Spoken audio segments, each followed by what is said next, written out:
إن تنصروا الله ينصركم ويثبت أقدامكم. Sesungguhnya perhatian syariat terhadap hati sangat besar ya. Kita akan sebutkan 10 poin hal-hal yang bisa membersihkan hati ya. Pertama adalah menjaga lisan, dan ini diisyaratkan oleh Nabi SAW dalam hadisnya. Kata Nabi SAW, la yastaqimu imanu abdin hatta yastaqima qalbuhu. Tidaklah akan lurus iman seorang hamba sampai lurus hatinya. Wala yastaqimu qalbuhu hatta yastaqima lisanuhu. Dan hatinya tidak bisa istiqamah, tidak bisa lurus sampai lurus lisannya. Ini dalil yang sangat kuat bahwasanya lisan punya pengaruh besar terhadap hati. Dari sini hati-hati apa yang kita bicarakan. Topik yang kita bicarakan harus terarah. Tidak boleh kita bicara sembarangan. Jauhkan diri dari namimah, dari ghibah, dari membicarakan kejelekan orang lain. Karena itulah sangat berpengaruh dengan hati seseorang. Yang kedua, banyak beristighfar. Banyak beristighfar. Dari seorang sahabat yang bernama Al-Ghar Al-Muzani, qala Rasulullah sallallahu alaihi wasallam. Rasulullah SAW bersabda, "Innahu la yughanu ala qalbi." Sungguhnya ada sesuatu yang mengganggu hatiku. Wa inni la astaghfirullah fi kulli yaumin mi'ata marrah. Sungguhnya aku beristighfar kepada Allah setiap hari 100 kali. Tatkala Nabi mengatakan la yughan ala qalbi, ada sesuatu bermasalah dalam hati Nabi sallallahu alaihi wasallam. Maka untuk menghilangkan masalah tersebut dari hati Nabi sallallahu alaihi wasallam, maka Nabi beristighfar kepada Allah Subhanahu wa taala. Jadi intinya kalau Nabi gelisah, ada sesuatu yang tidak enak dalam hatinya, maka apa yang beliau lakukan apa? Istighfar.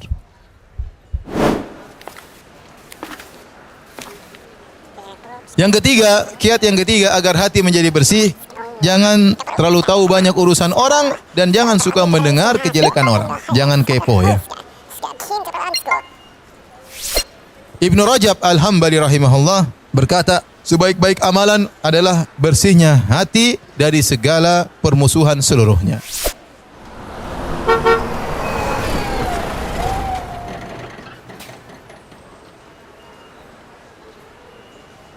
Jadi kalau hati bersih, tidak tahu keburukan orang, tidak tahu permasalahan orang, itu lebih baik sebisa mungkin.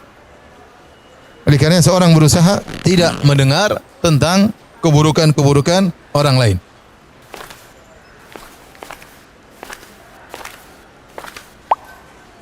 Yang keempat, agar hati menjadi bersih, berusaha tentram dan bahagia tatkala sendirian.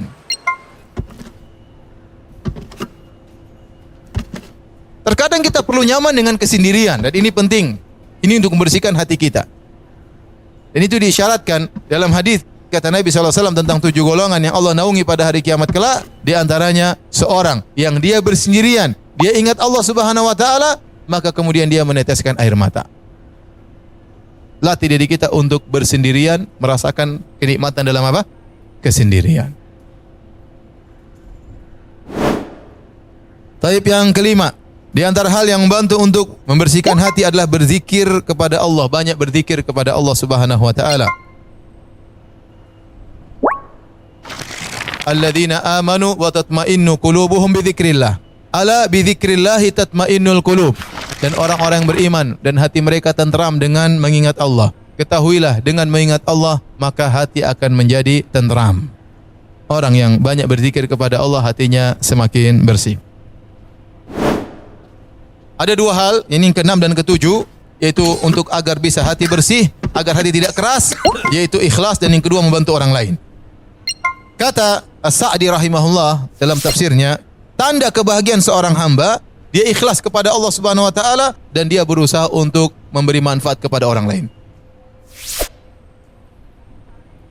Seorang yang paling bahagia adalah orang yang mengumpulkan 2 perkara ini. Dia ikhlas kepada Allah dan dia berusaha memberi manfaat kepada orang lain.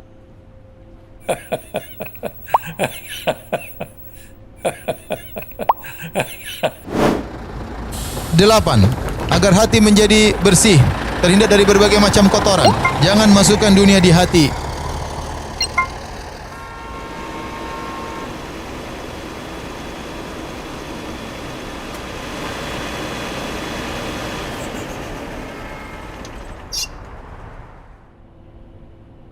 Dunia di tangan, jangan saya masukkan ke dalam hati. Udahlah. Buat apa kita bergaya-gaya dengan dunia akan kita tinggalkan. Yang ke-9. Senantiasa menerima takdir Allah Subhanahu wa taala, sehingga senantiasa husnudzon kepada Allah Subhanahu wa taala. Allah berfirman dalam surat Taghabun, "Ma asaba min musibatin illa bi idznillah, wa man yu'min billahi yahdi qalbah." Tidak ada satu musibah pun yang menimpa kecuali dengan izin Allah. Barang siapa yang beriman kepada Allah, artinya menerima takdir Allah, Allah akan beri hidayah kepada hatinya.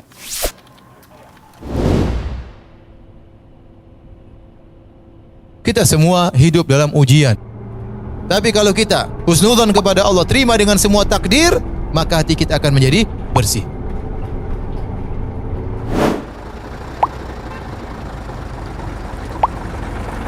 Taib, yang terakhir, agar hati kita bersih, yang paling utama dari semua sebab adalah doa. Di antara doa yang diajarkan oleh Nabi SAW, harap dihafal, "Ya muqallibal qulub, tsabbit qalbi ala dini." Wahai pembolak-balik hati manusia, tegarkan hatiku di atas agamamu. Sejauh mana kita praktekkan teori-teori ini, sejauh itu pula hati kita akan bersih. Dan yakinlah bahwasanya hari kiamat kelak yang bermanfaat hanyalah hati yang bersih.